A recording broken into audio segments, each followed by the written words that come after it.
серік төсәтіні орындап алайық. Барлығымыз орнымыздан тұрайықшы. Жаңбырда отырамыз қазір, иә, алғасы күн шықты. Барлығымыз күлеміз. Ал енді түске қарай жел соқты. Барлығымыз менің артынан қайталаймыз. Барлығымыз менің артынан қайталаймыз. Жел соқты, соғып жатыр.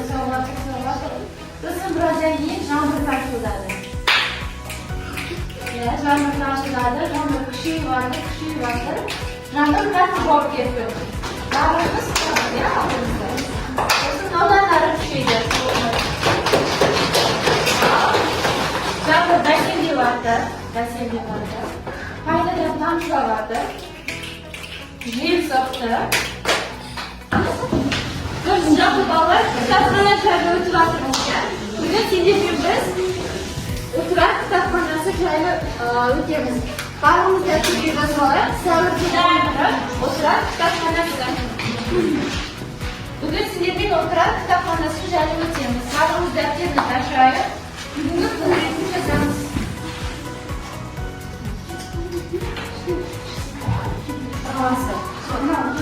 Бұл осы отырар қаласында әлемдегі ең үлкен екінші кітапхана осы отырар қаласында орналасқан екенбіз. Алдыңғы сабақта Александрия кітапханасы жайлы өтедік қой. Ол әлемдегі ең бірінші алғашқы үлкен кітапхана болса, одан кейін орында осы біздің отырар кітапханасы болады екен. Қазір ол отырар қаласы бұл жерде ол кітапхана жоқ. Жұмысқа шақырсығы кезде жермен жексенеткен екен. Жақсы ақпараттар осы не бойынша қазір біз видео баян көрейік. Осы отырар кітапханасы жайлы. Қазір. Балалар, әлемдегі Александриядан кейінгі екінші үлкен кітапхана қазақ жерінде отырар қаласында болғанын білесіңдер ме? Отырар кітапханасы Шыңғысхан шапқыншылығы кезінде жоғалып кетті. Мұнда ежелгі сына жазумен жазылған папирус орама қағаздарынан бастап, орта ғасырлық Европа, Араб және Қытай ғылым оқымыстыларының шығармалары жинақталған. Әлемге әйгілі Әл-Фараби бабамыз осы кітапханада білім нәрінен 6 айдан кейін бұл 1218 жылы бұл кітапхана жермен жексенетеді екен. Сол 6 ай көлемінде қаланың ішіндегі адамдар кітаптарды сақтау мақсатында бір жердің астымен кітаптарды сақтап қойған дейтін деректер бар, бірақ ол нақты деректер ол белгісіз. Өйткені ол жердің әлі несі табылған жоқ кітаптар, сол ізі майым жоғалып кеткен екен. Барлығымыз мәтінмен танысайық. Кітапта 165-ші бетте жібек жолы бойымен кіреп тартқан көпестер ең құнды сыйлық ретінде отырар атымен кітап сыйлауды дәстүрге айналдырды. Тіпті бұл мемлекет рәсім ретінде қабылданып, ресми сипат алды. Бұқаралық ғұлама Рузбекхан отырар кітапханасындағы қолжазба кітаптарды тек қала тұрғындары ғана емес, шалғайдағы Сығанақ қаласының тұрғындары да пайдаланып отырған кітапханасы. Шыңғысханның шапқыншылығы кезінде жоғалып кетті. Европа, Араб және Қытай ғылым оқымыстыларының шығармаларына дейін жинақталған. Міне осындай қоры өте бай кітапхана шапқыншылардың аяғынан тапталады. Бұл 1918 жыл болатын. Ары қарай Айбол. Алайда моңғол әскерінің отырарды 6 ай бойы қорғау өртеніп кетсе, одан кейін қарай осы орта ғасырларда бізде ең үлкен кітапхана ең бірінші отырар кітапханасы жатқызуға болады екен. Ал осы бойынша топтық жұмыс орындайық. Мына жерде балалармен 3 топқа 3 түрлі тапсырма дайындадым. Сол бойынша кітап оқуға қандай кеңес бересің дейді. Қандай кеңес бересің дейді бірінші топ?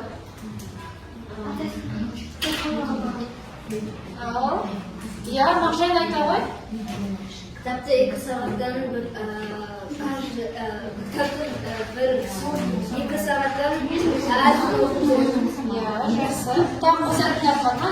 Кітапты бос уақытында оқу керек. Бос уақытында оқу керек. Кітапты сүйе оқысаң, оны қызық көресің. Қызықтырады, кітаптың оқиғалары. Кітап алып қосатындар бар ма? Жоқ. Осыны енді дайын боламыз. Қазықпай сұрақ түседі, соған жауап бересіңдер. Tarixda аты қалған kitapxonalarni bilasizmi dedi. Qanday kitapxonalar bor ati qolgan?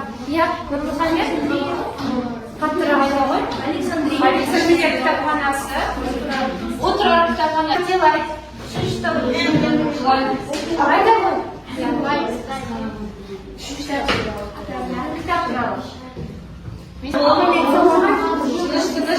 Shishta bo'lajak so'zini so'raymi? Tag'in nima qo'sadi? Yerdan Apa yang beras?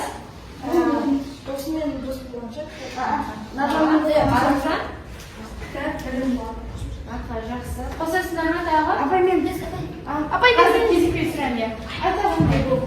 Kitap altın hasına kitap bilen bulağı bilen olmuşlar. Жақсы, айбал Жақсы kitap tanıdım. жарайсың. Madem dost olunca kitap ben dost oldum. Және айтсаң тағында.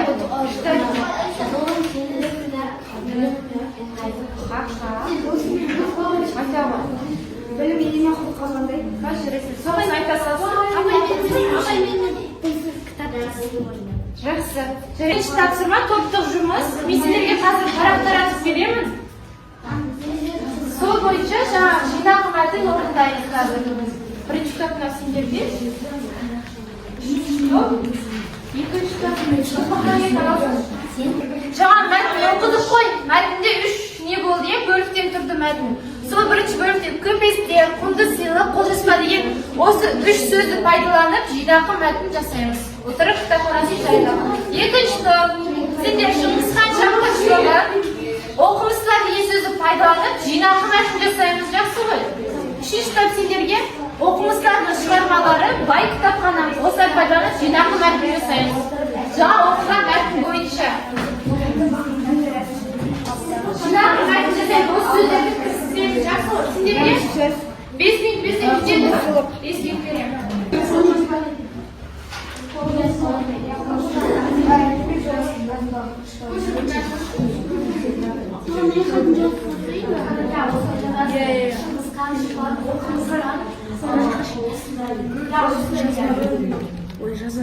Жаңағы мәтінде айтылғандарды пайдалансаңдар да болады. Немесе қосымша сөздерді екілесінде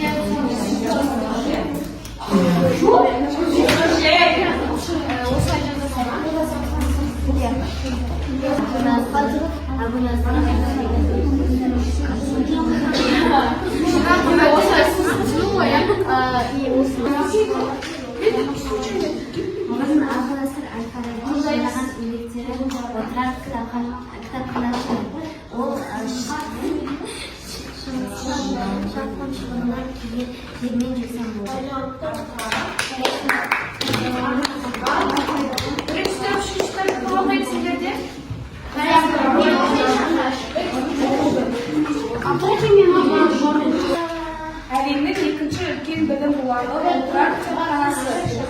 Шыңғыс шапқыншылығы кезінде жоғалып кетті. Әлемдік ғылымға үлес қосқан оқымыстылар шыққанды біздің бабамыз Әбу Насыр әл-Фараби мұнда ежелгі сыннан жазылған туындылар бар. Жақсы. Бірінші топ.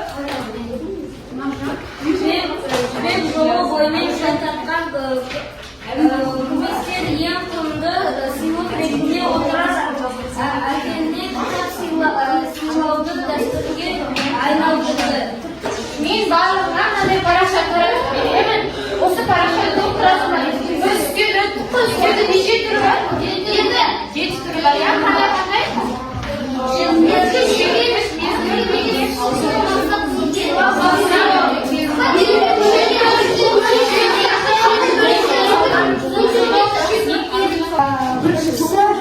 Барлықтан жеке орындаймыз.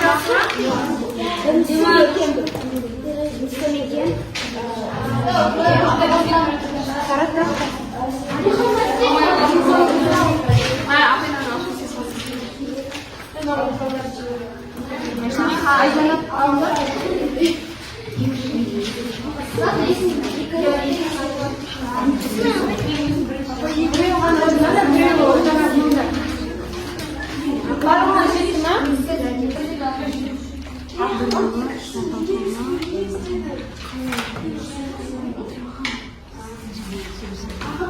Өзіне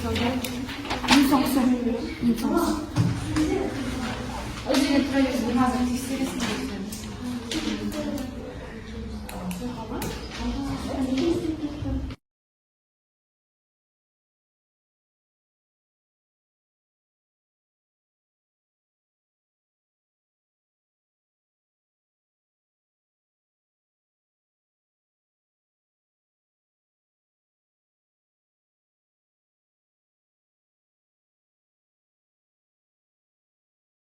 Жеті қошыр болды. Қалғандар үшін 8-ге қошыр.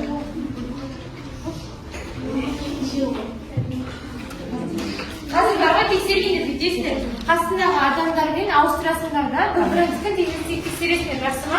Мен тақтаға қазір дұрыс жауабы шығарып, сол бойынша сәйкестендіреміз. Жоқ, өздеріңіз істейміз. 1, 2, 3. Тақтаға шығарамын. Қазір қастарындағы оқушылармен ана парақты ауыстырасыңдар да, тексересіңдер бір-бірін жақсы ма? Сен Жәния, Айшамен, Айгүл сен Мұхаммедпен сөйтіп бір-бірін ауыстырасыңдар.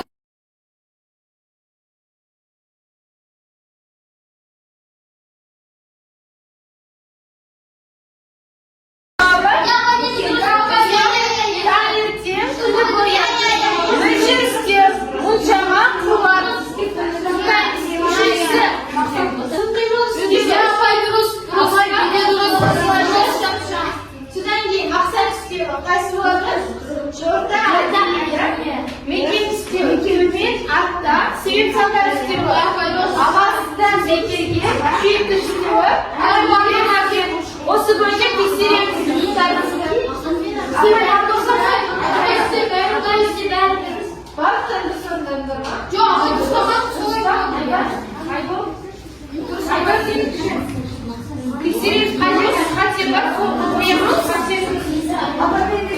Тақтада анда пікірлер кітабы деген кітапша жүріп тұр. Соғаз, нені білдіңдер, не үйреніңдер, осы шекеге жазасыңдар. Апай, бірінші екінші. Я осы көзамыз.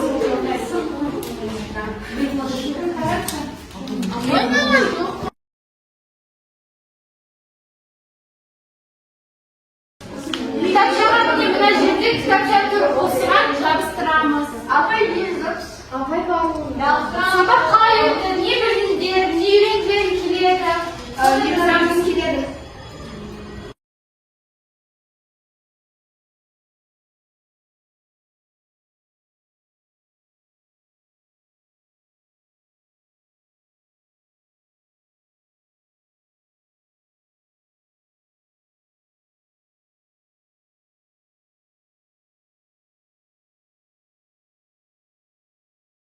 Үйге тапсырма.